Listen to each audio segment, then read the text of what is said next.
भक्त थे, वो तपस्या कर रहे थे बैठे बैठे, तो नारद जी वहां से जा रहे थे। उनको पता था नारद जी का तो भगवान से अच्छा मिलना जुलना है, तो उन्होंने कहा रुको रुको महाराज जी रुको थोड़ा। तो नारद जी रुक गए, पूछा बोलिए। नारद जी ने कहा कि भक्तों ने कहा कि नारद जी आप तो भगवान के पास आते जाते रहते हो, जरा भगवान से पूछ के बताओ ना भगवान हमको कब मिलेंगे,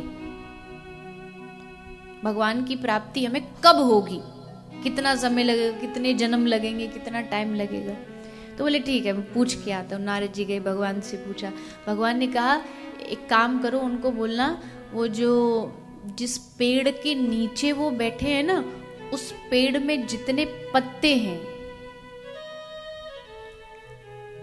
उतने जन्म उनको और लेने पड़ेंगे, तब मैं मिलूंगा, तब उनको मेरी प्राप्ति होगी। नारद जी आए, नारद जी ने दोनों को बताया कि भगवान ने कहा इस पेड़ में जितने पत्ते इतने जन्मों के बाद तुमको भगवान मिलेंगे। तो उन्होंने ऊपर देखा, तो ध्यान से देखा, पेड़ भी था इमली का, लाखों जन्म।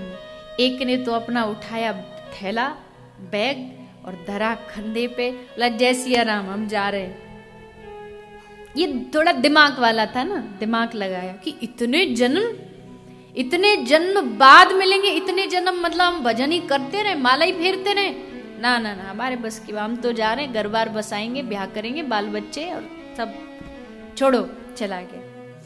और दूसरे ने जैसे, ये दिल वाला था, इसने दिमाग नहीं लगाया, ये दिल लगाया, और जैसे दिल लगाया तो ये खुशी से नाचने लगा, जोर जोर से नाच रहा। नारद जी बोले ये अच्छा पागल है, ये अच्छा बावरा है, इतने जन्म बाद आपको हमें पता लगे तो बड़ा लगेगा कि अरे उदासी आएगी, इतने जन्म बाद मिले, ये नाच रहा है। तो नारद जी ने कहा भैया तू ठीक तो है? बोला हाँ मैं बहुत खुश हूं। अरे खुशी की बात क्या है जो तू इतना खुश हो रहा है, इतने जन्म बाद मिलेंगे, तुझे ये नहीं सुनाई दिया? तो उसने कहा इतने जन्मों बाद मिलेंगे मुझे उससे फर्क नहीं पड़ता, पर वो मिलेंगे ऐसा उन्होंने कहा, बस इसी बात में मेरी प्रसन्नता है।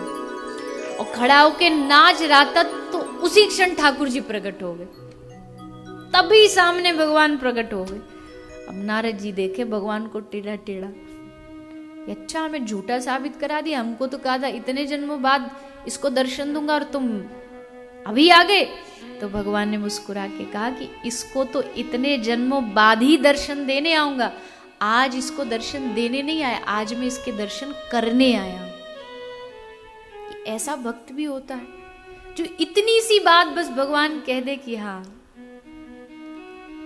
ब्रजवासी जब कृष्ण जा रहा था ना ब्रज छोड़ के, तो एक बात कही थी भगवान, सादा से भगवान श्री कृष्ण ने एक बात कही ब्रजवासियों को कि मैं परसों वापस आ जाऊंगा, मैं परसों वापस आ जाऊंगा। और सिर्फ इस एक शब्द ने ब्रजवासियों को जिंदा रखा, सिर्फ एक शब्द कि मैं परसों आ जाऊंगा।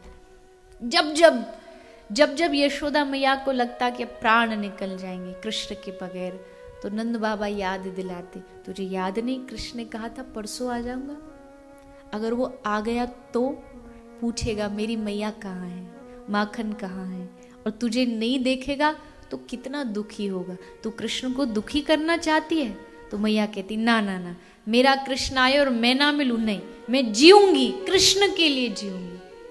एक शब्द पर विश्वास, यही तो भक्ति होती है, यही तो भरोसा होता है। हमें बस भगवान के हर बात पर विश्वास करना पड़ेगा।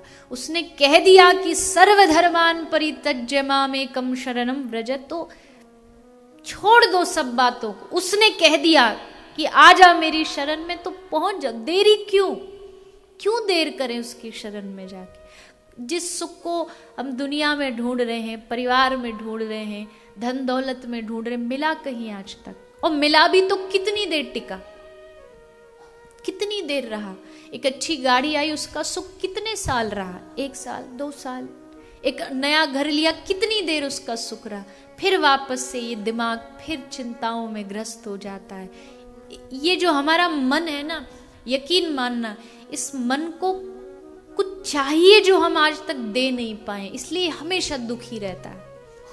और वो चाहिए आप हम गलत समझ बैठे, हमें लगता है इस मन को कुछ फैसिलिटीज चाहिए, इस मन को अच्छा मकान, अच्छा ये, अच्छी दुकान, अच्छा बिजनेस, ये चाहिए, और उसकी दौड़ में हम दौड़ रहे, पर इस मन को और कुछ नहीं चाहिए, इस मन को भगवत प्रेम चाहिए।